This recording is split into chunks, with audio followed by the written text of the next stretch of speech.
Alright, here you can see I'm draining the oil out. That's how you start your oil change. There's a nut right here, looks like this, and it goes right there. Well, this particular is a 98 Grand Cherokee with the inline 6 4.0 liter.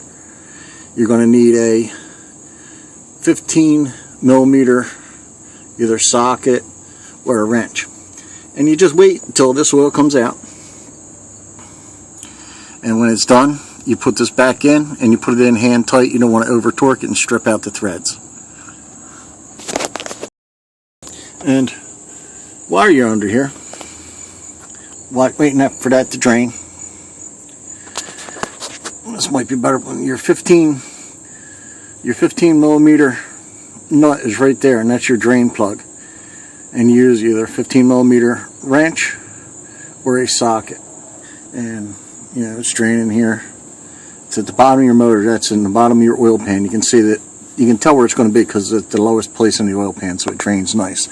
And then what we got here is you have your oil filter, and it's a little easier on this particular one to change it from up top. So what I usually do is I take my pan and I move it directly under there, so that when I pull the oil filter off, it'll drain what's left of it right there into the pan. Alright, as you can see, the filter that I use for this truck is a Fram ultra synthetic size 8 XG16. They say that it will last 15,000 miles, but I usually take it about 8 or 10 depending on how I'm driving. This thing's a pretty old car. You know, it's 98. There's 205,000 miles on it. And, you know, it's got a lot of mileage. Got to be gold and nice to her. Now this is what I use to get this is an oil filter wrench. You take it down there, and you can see I got the old frame under there, and you put it on there and you turn counterclockwise until she comes off. You get her nice and loose. Now I've placed my oil pan directly under here, so that if I spill any, that it's going to go directly into the oil pan. And some does leak out also when you're loosening it up. You just turn it off, and the key is not to drop it because it's pretty nasty. We're going to take that out.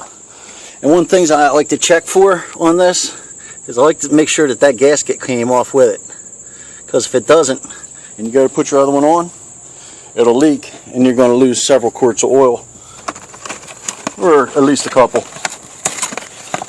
Well, anyway, I take out my new one. There's what she looks like brand new. She's pretty. Now I usually write my mileage on there with a Sharpie so I can look in there in case I forget. And I always reach in there with a rag and wipe it off. I could spend quite a lot of time here wiping the oil off this motor. It does seep a little bit. But what I'm looking for is right there to make sure that that surface is nice and clean. I'm going to take a little bit of new oil when I set the other one and rub it around the gasket so that it'll seat nicely. Now you'll notice what I use here. I use the Mobile One 15,000 miles guaranteed protection, 520 for this. And like I said, I like to go a little bit between my oil changes, but I don't go to quite the 15,000. Now what I'm doing is I'm taking a nice clean oil and I'm lubricating my gasket so that it'll seal nice against nice up against where it seats. Now if you notice, I have my battery out because I'm changing the alternator at the exact same time that I'm working on this. I just here's my alternator down in here. I just hadn't started the camera fast enough. But anyway, what we're going to do is we're going to take this, we're going to stick it back down in this hole, and I'm going to put it on there, and you feel it nice until it sits on there square. Okay, and then you spin it clockwise until you can feel the threads taken. Don't force anything. because you do not want to strip this. Put it on crooked, it won't seal right. Not only that, but make getting it off and the next one on even worse. Might even have to get a new thing. But I put that on there as tight as I can by hand. I got a pretty good grip, so that's on pretty tight. And then I take the old trusty oil filter wrench and I just give it a half to a quarter snug. Put it right on there and I pull her just around like that.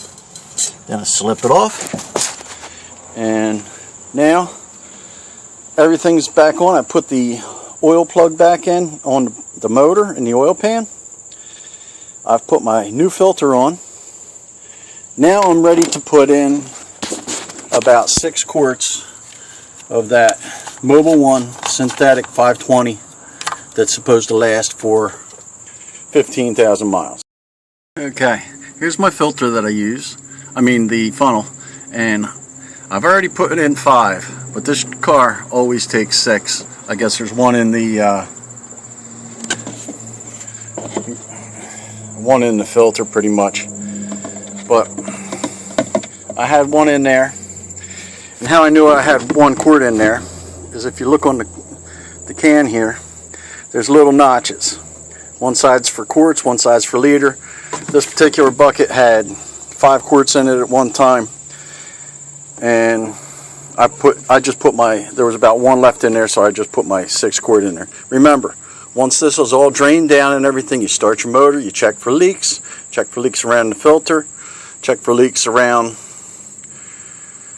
your drain plug, and don't forget to put your cap back on.